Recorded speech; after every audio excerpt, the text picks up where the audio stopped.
The second book of Samuel, part 1, chapter 1. Now it came to pass after the death of Saul, when David had returned from the slaughter of the Amalekites, and David had stayed 2 days in Ziklag. On the third day, behold, it happened that a man came from Saul's camp with his clothes torn and dust on his head. So it was, when he came to David, that he fell to the ground and prostrated himself. Excuse me. And David said to him, "Where have you come from?" So he said to him, "I have escaped from the camp of Israel." Then David said to him, "How did the matter go? Please tell me." And he answered, "The people have fled from the battle. Many of the people are fallen and dead, and Saul and Jonathan his son are dead also." So David said to the young man who told him, "How do you know that Saul and Jonathan his son are dead?" Then the young man who told him said, "As I happened by chance to be on Mount Gilboa, there was Saul leaning on his spear. And indeed, the chariots and horsemen followed hard after him. Now, when he looked behind him, he saw me and called to me, and I answered, 'Here I am.' And he said to me, 'Who are you?' So I answered him, 'I am an Amalekite.' He said to me again, 'Please stand over me and kill me, for anguish has come upon me, but my life still remains in me.' So I stood over him and killed him, because I was sure that he could not live after he had fallen. And I took the crown that was on his head and the bracelet that was on his arm, and have brought them here to my Lord." Therefore David took hold of his own clothes and tore them, and so did all the men who were with him. And they mourned and wept and fasted until evening for Saul and for Jonathan his son, for the people of the Lord, and for the house of Israel, because they had fallen by the sword. Then David said to the young man who told him, "Where are you from?" And he answered, "I am the son of an alien, an Amalekite." So David said to him, "How was it you were not afraid to put forth your hand to destroy the Lord's anointed?" Then David called one of the young men and said, "Go near and execute him." And he struck him so that he died. So David said to him, "Your blood is on your own head, for your own mouth has testified against you, saying, 'I have killed the Lord's anointed.'" Then David lamented with his lamentation over Saul and over Jonathan his son. And he told them to teach the children of Judah the song of the bow. Indeed, it is written in the book of Jashir, "The beauty of Israel is slain on your high places, how the mighty have fallen. Tell it not in Gath, proclaim it not in the streets of Ashkelon, lest the daughters of the Philistines rejoice, lest the daughters of the uncircumcised triumph. O mountains of Gilboa, let there be no dew nor rain upon you, nor fields of offerings, for the shield of the mighty is cast away there, the shield of Saul, not anointed with oil, from the blood of the slain, from the fat of the mighty. The bow of Jonathan did not turn back, and the sword of Saul did not return empty. Saul and Jonathan were beloved and pleasant in their lives, and in their death they were not divided. They were swifter than eagles, they were stronger than lions. O daughters of Israel, weep over Saul, who clothed you in scarlet with luxury, and put ornaments of gold on your apparel. How the mighty have fallen in the midst of the battle. Jonathan was slain in your high places. I am distressed for you, my brother Jonathan. You have been very pleasant to me. Your love to me was wonderful, surpassing the love of a woman. How the mighty have fallen, and the weapons of war perished." Chapter 2. Excuse me. It happened after this that David inquired of the Lord, saying, "Shall I go up to any of the cities of Judah?" And the Lord said to him, "Go up." David said, "Where shall I go up?" And he said, "To Hebron." So David went up there, and his 2 wives also, Ahinoam the Jezreelitess, and Abigail, the widow of Nabal the Carmelite. And David brought up the men who were with him, every man with his household. So they dwelt in the cities of Hebron. Then the men of Judah came, and there they anointed David king over the house of Judah.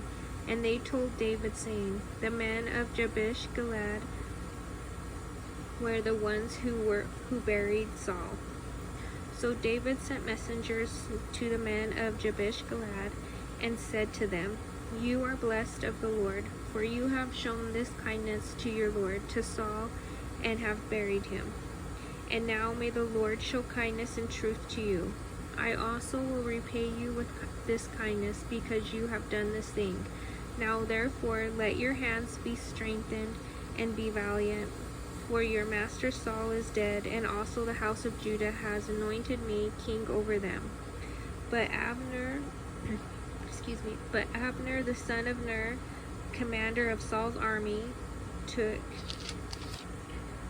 Ishbosheth, the son of Saul, and brought him over to Mahanaim. And he made him king over Gilead, over the Ashurites, over Jezreel, over Ephraim, over Benjamin, and over all Israel. Ishbosheth, Saul's son, was 40 years old when he began to reign over Israel, and he reigned 2 years. Only the house of Judah followed David. And the time that David was king in Hebron over the house of Judah was 7 years and 6 months. Now Abner, the son of Ner, and the servants of Ishbosheth, the son of Saul, went out from Mahanaim to Gibeon. And Joab, the son of Zeruiah, and the servants of David went out, and met them by the pool of Gibeon. So they sat down, one on one side of the pool, and the other on the other side of the pool. Then Abner said to Joab, let the young men now arise and compete before us. And Joab said, let them arise. So they arose and went over by number, 12 from Benjamin, followers of the Ishbosheth, the son of Saul, and 12 from the servants of David. And each one grasped his opponent by the head, and thrust his sword in his opponent's side. So they fell down together. Therefore that place was called the Field of Sharp Swords, which is in Gibeon. So there was a very fierce battle that day, and Abner and the men of Israel were beaten before the servants of David. Now the 3 sons of Zeruiah were there, Joab, and Abishai, and Ashai, and Asahel. Asahel was as fleet of the foot of a wild gazelle. So Asahel pursued Abner, and in going he did not turn to the right hand or to the left from following Abner. Then Abner looked behind him and said, are you Asahel? And he answered, I am. And Abner said to him, turn aside to your right hand or your left, and lay hold on one of the young men, and take his armor for yourself. But Asahel would not turn aside from following him. So Abner said again to Asahel, turn aside from following me. Why should I strike you to the ground?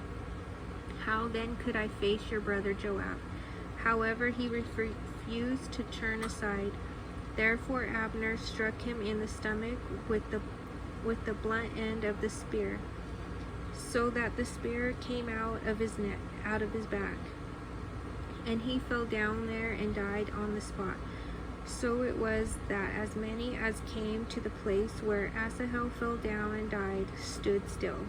Joab and Abishai also pursued Abner, and the sun was going down when they came to the hill of Ammah, which is before Glah, by the road to the wilderness of Gibeon. Now the children of Benjamin gathered together behind Abner, and became a unit, and took their stand on top of the hill. Then Abner called to Joab and said, Shall the sword devour forever? Do you not know that it will be bitter in the latter end? How long will it be then until you tell the people to return from pursuing their brethren?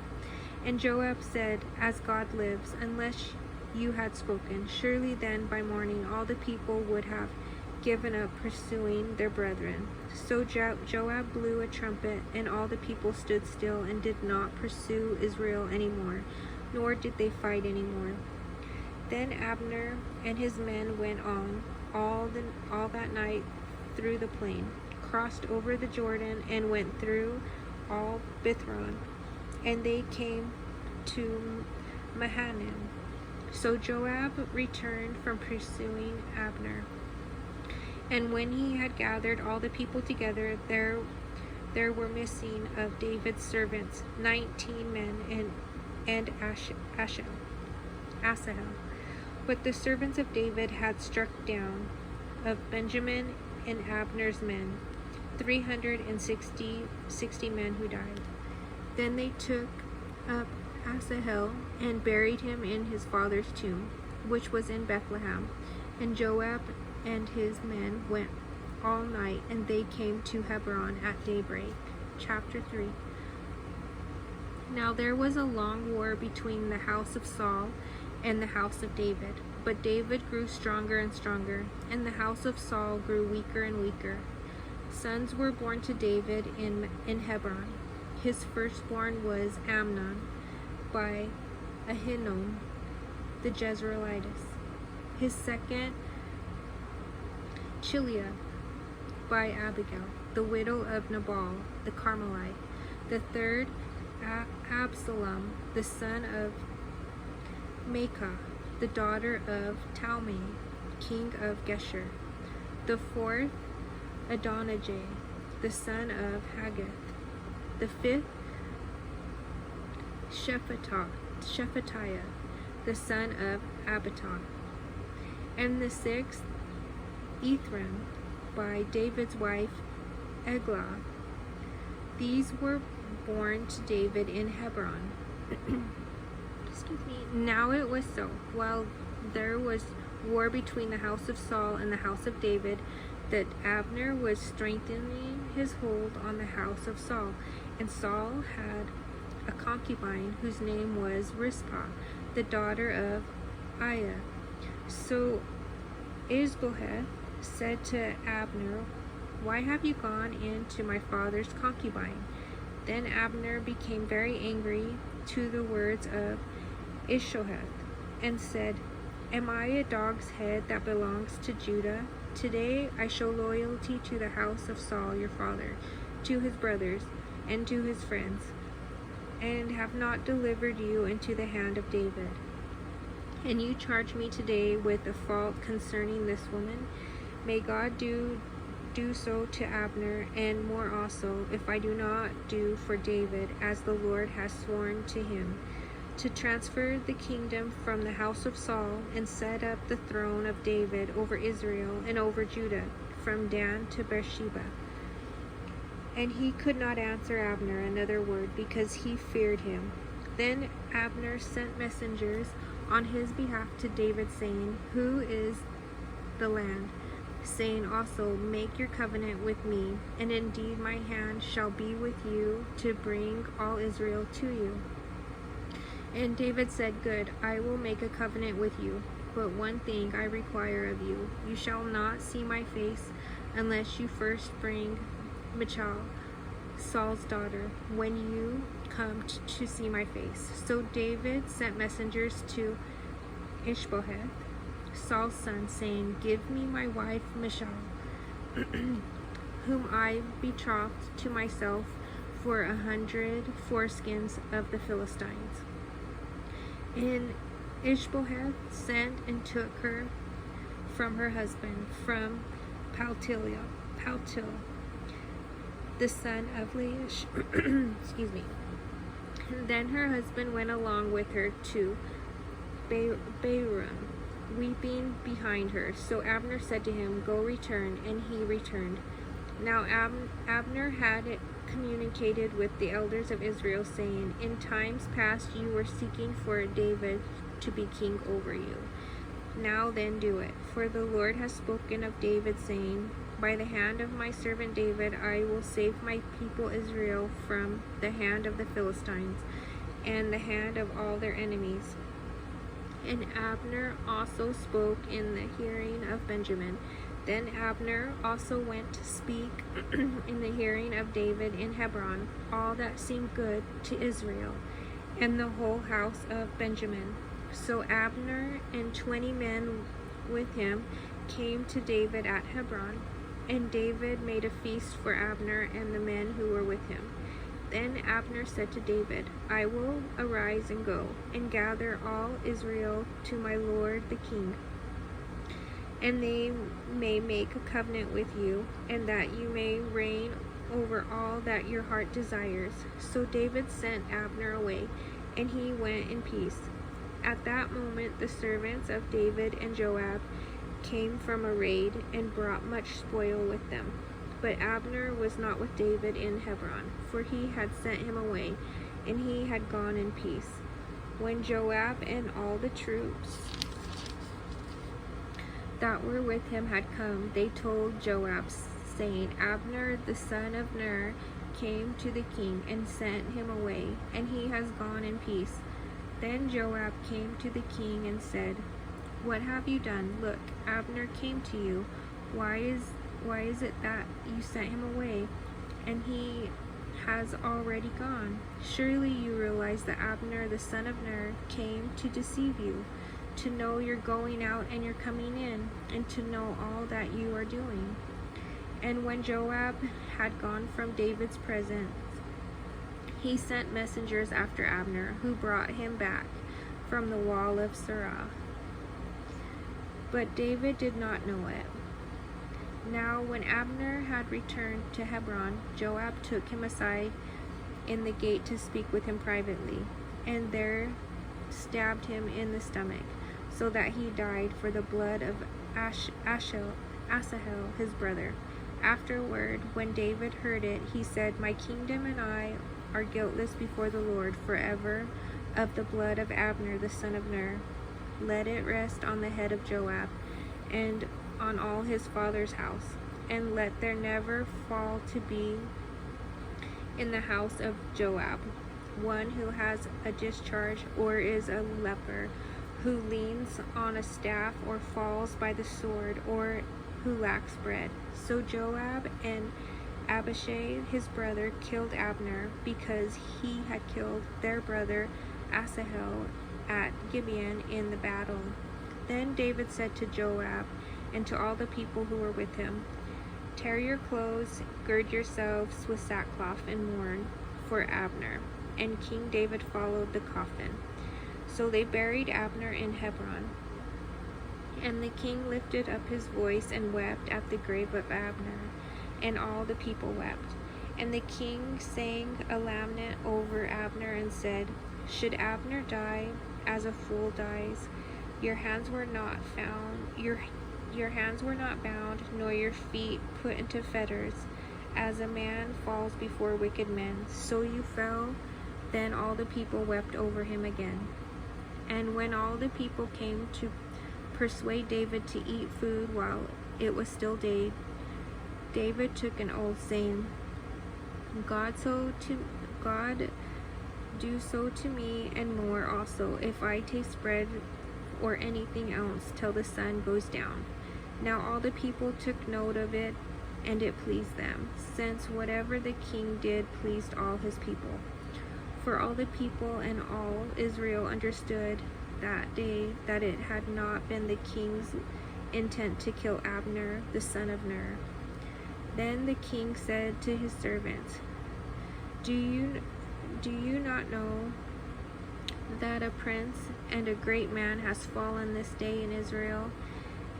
And I am weak today, though anointed king, and these men, the sons of Zeruiah, are too harsh for me. The Lord shall repay the evildoer according to his wickedness. Chapter 4. When Saul's son heard that Abner had died in Hebron, he lost heart, and all Israel was troubled. Now Saul's son had 2 men who were captains of troops. The name of one was Benai, and the name of the other Rechab, the sons of Rimmon, the Beerothite of the children of Benjamin, for Beeroth also was part of Benjamin.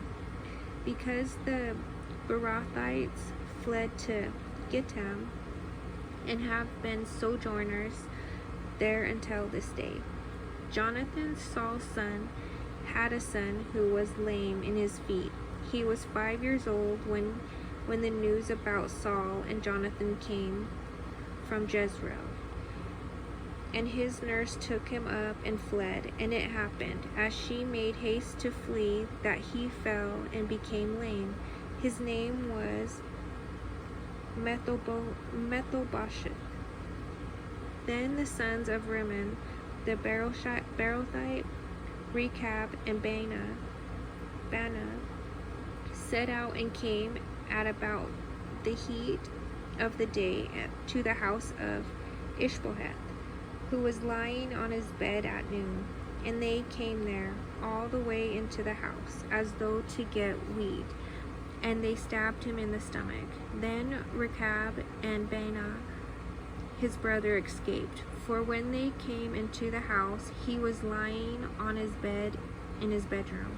Then they struck him and killed him, beheaded him, and took his head, and were all night escaping through the plain. And they brought the head of Ishbosheth to David at Hebron, and said to the king, Here is the head of Ishbosheth, the son of Saul, your enemy, who sought your life, and the Lord has avenged my lord the king this day of Saul and his descendants. But David answered Rechab and Benai and his brother, the sons of Rimmon, the Beerothite, and said to them, As the Lord lives, who has redeemed my life from all adversity. When someone told me, saying, Look, Saul is dead, thinking to have brought good news, I arrested him and had him executed in Ziklag. The one who thought I would give him a reward for his news, how much more when wicked men have killed a righteous person in his own house on his bed? Therefore shall I not now require his blood at your hand and remove you from the earth? So David commanded his young men, and they executed them, cut off their hands and feet, and hanged them by the pool in Hebron. But they took the head of Ishbosheth and buried it in the tomb of Abner in Hebron. Chapter 5. Then all the tribes of Israel came to David at Hebron and spoke, saying, Indeed, we are your bone and your flesh. Also, in time past, when Saul was king over us, you were the one who led Israel out and brought them in. And the Lord said to you, You shall shepherd my people Israel and be ruler over Israel. Therefore all the elders of Israel came to the king at Hebron. And King David made a covenant with them at Hebron before the Lord, and they anointed David king over Israel. David was 30 years old when he began to reign, and he reigned 40 years. In Hebron he reigned over Judah 7 years and 6 months, and in Jerusalem he reigned 33 years over all Israel and Judah. And the king and his men went to Jerusalem against the Jebusites, the inhabitants of the land, who spoke to David, saying, You shall not come in here, but the blind and the lame will repel you, thinking David cannot come in here. Nevertheless, David took the stronghold of Zion, that is, the city of David. Now David said on that day, Whoever climbs up by the way of the water shaft and defeats the Jebusites, the lame and the blind, who are hated by David's soul, he shall be chief and captain. Therefore they say, The blind and the lame shall not come into the house. Then David dwelt in the stronghold and called it the city of David. And David built all around from the Milo and inward. So David went on and became great, and the Lord God of hosts was with him. Then Hiram, king of Tyre, sent messengers to David, and cedar trees, and carpenters and masons, and they built David a house.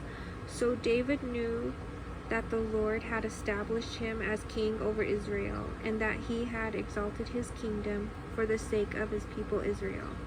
And David took more concubines and wives from Jerusalem, after he had come from Hebron. Also more sons and daughters were born to David. Now these are the names of those who were born to him in Jerusalem: Shemua, Shobab, Nathan, Solomon, Ibhar, Elishua, Nepeg, Japhia, Elshama, Elida, and Eliphalet. Now when the Philistines heard that they had anointed David king over Israel, all the Philistines went up to search for David, and David heard of it and went down to the stronghold. The Philistines also went and deployed themselves in the valley of Rephaim. So David inquired of the Lord, saying, Shall I go up against the Philistines? Will you deliver them into my hand? And the Lord said to David, Go up, for I will doubtless deliver the Philistines into your hand. So David went to Baal Perazim, and David defeated them there. And he said, The Lord has broken through my enemies before me, like a breakthrough of water. Therefore he called the name of that place Baal Perazim. And they left their images there, and David and his men carried them away. Then the Philistines went up once again and deployed themselves in the valley of Rephaim. Therefore David inquired of the Lord, and he said, You shall not go up. Circle around behind them, and come upon them in the front of the mulberry trees. And it shall be, when you hear the sound of marching in the tops of the mulberry trees, then you shall advance quickly, for then the Lord will go out before you to strike the camp of the Philistines. And David did so, as the Lord commanded him, and he drove back the Philistines from Geba as far as Jazer. Okay, I'm going to pause there, and then I'll do a part 2. Thank you for listening, and God bless you.